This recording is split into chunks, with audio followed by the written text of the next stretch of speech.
आज तुम्हारे उपवास का दूसरा सप्ताह भी सफलतापूर्वक बीत गया।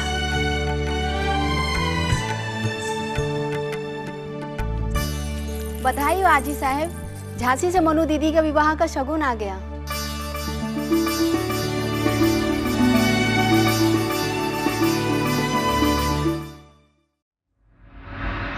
क्या ये गंगाधर का संदेश है?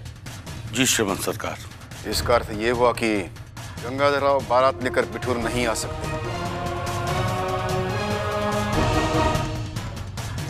अगर ये बात है तो आप भी सुन लीजिए और गंगाधर राव जी को भी बताइए कि न हमारी मनु झांसी जाएगी और न ये विवाह संपन्न होगा।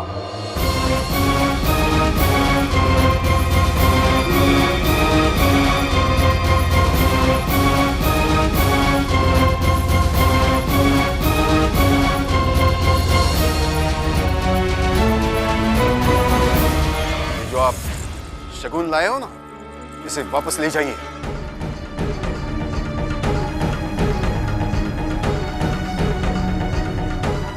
क्षमा कीजिएगा श्रीमान सरकार, संभवतः रघुनाथ जी महाराज के मंतव्य को आपके समक्ष उचित ढंग से प्रस्तुत नहीं कर पाए। तात्या जी और क्या समझाएंगे? उनका मंतव्य तो स्पष्ट कर दिया कि हम बारात लेकर बिठूर नहीं आएंगे। श्रीमंत सरकार, हमारे महाराज का बारात लेकर आने से कोई इनकार नहीं है, क्योंकि हमारी झांसी इस समय विषम परिस्थितियों से जूझ रही है। आप अच्छी तरह से जानते हैं कि सिंहासन के तीनों दावेदारों का महाराज के विरुद्ध षड्यंत्र में लिप्त देख ये अंग्रेज उन्हें और प्रोत्साहन दे रहे हैं। जिस तरह से इन फिरंगियों ने बंगाल और महाराष्ट्र को हड़पा है, उसी तरह से ये हमारे समृद्धिशाली बुंदेलखंड को भी हड़पना चाहते हैं। ऐसी विषम परिस्थिति में महाराज का झांसी से निकलना अत्यंत घातक सिद्ध हो सकता है। रघुनाथ सिंह, ऐसे विकट परिस्थिति से संपूर्ण हिंदुस्तान जूझ रहा है। इसका अर्थ ये तो नहीं कि हम विवाह जैसे महत्वपूर्ण संस्कार की मर्यादाओं को छिन्न भिन्न कर देंगे। छी छी छी, कितनी खेदजनक बात है कि अपने मित्र के साथ बाराती बनकर सफीपुर आ सकते हैं, लेकिन स्वयं अपनी बारात लेकर बिठूर नहीं आ सकते।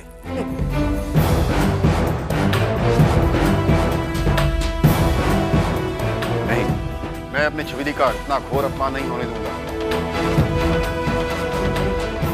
अगर विवाह करना है तो बारात लेकर बिठूर आना पड़ेगा। श्रीमंत सरकार, बस।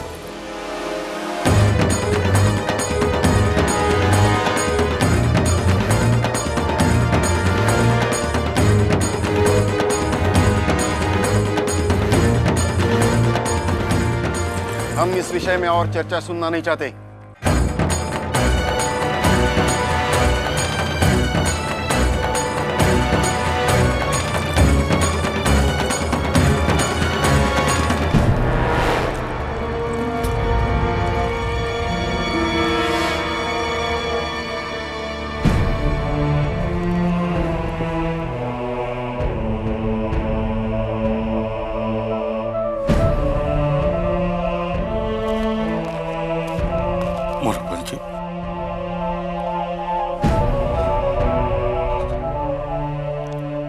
क्षमा कीजिएगा तात्या जी,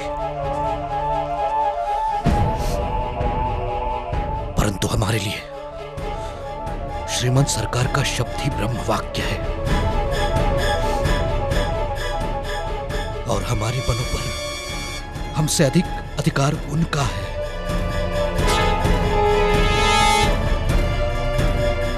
यदि हमारी मनु के भाग्य में झांसी की रानी बनना नहीं है तो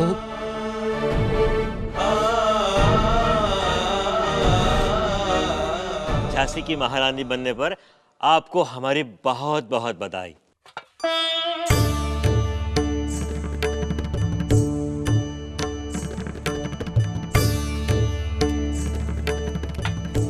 कृपया ठहरिए, अक्षय तृतीया का प्रसाद ग्रहण करके जाइए। पधारी। प्रसाद ग्रहण कीजिए।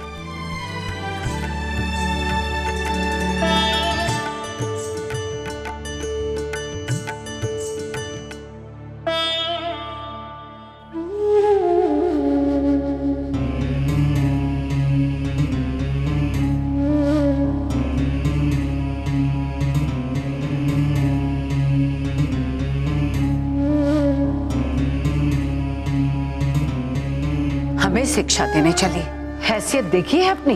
हमारी इंदु कुलीन पेशवा की बेटी है, किसी दास की निर्लज कुल कलंकित बेटी नहीं। हे देवा,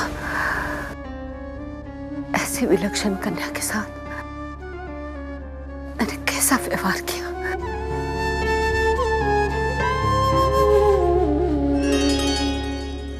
अरे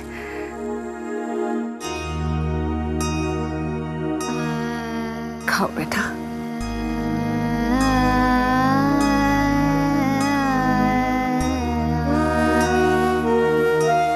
आजी साहब, मैंने अपनी माँ को तो नहीं देखा। यदि आज वो होती तो शायद वो भी मुझे इसी तरह खिलाती।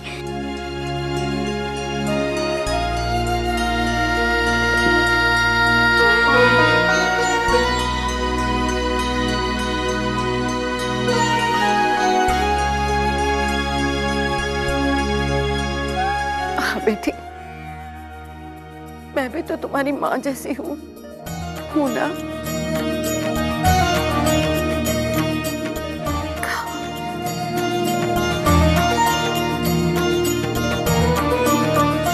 परंतु मैंने तुम्हारे साथ ऐसा व्यवहार किया है कि समझ में नहीं आ रहा है किस मुंह से क्षमा मांगू। नहीं आजी साहब, आपके कड़े अनुशासन ने मुझे बहुत कुछ सिखाया है। मैं तो तीर तलवार के अलावा कुछ जानती।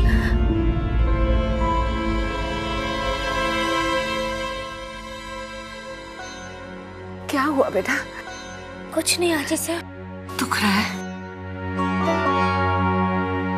जानती हूँ तुझे बहुत कष्ट हो रहा है, पर हमारी यही मान्यताएं तो हमारे सुखी जीवन का आधार बनती हैं। सोचो तो बहुत कुछ है। देखो,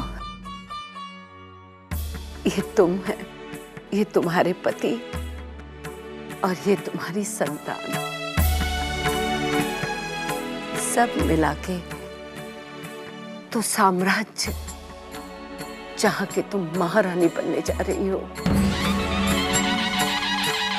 इसलिए जब तक ये व्रत पूरा ना हो जाए, इसे अपनी उंगलियों से बांध के रखना।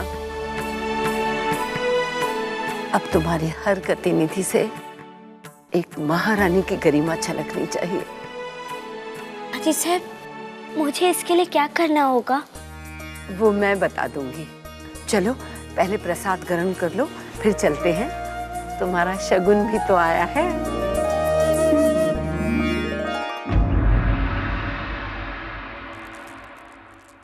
मोरपन जी, बात हमारे हाथ से निकल चुकी है। अब ऐसी विषम स्थिति को आप ही संभाल सकते हैं। इसमें मैं क्या कर सकता हूँ ताते जी? आप ही श्रीमंत सरकार को मना सकते हैं, नहीं तो मेरा सारा किया धरा मिट्टी में मिल जाएगा और आपकी पुत्री मणिकर्णिका का भविष्य भी। तात्या जी, मैंने आपसे पहले भी कह दिया, श्रीमंत सरकार के होठों से निकला हर शब्द हमारे लिए वेद वाक्य है।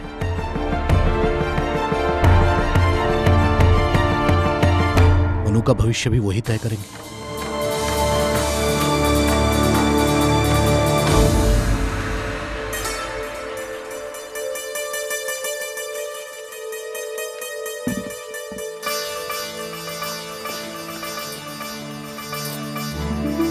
आओ मनु बेटा, देखो देखो तुम्हारा शगुन आया है।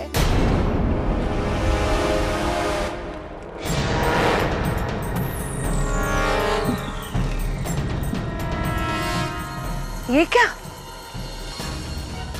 ये वापस क्यों लेके जा रहे हैं?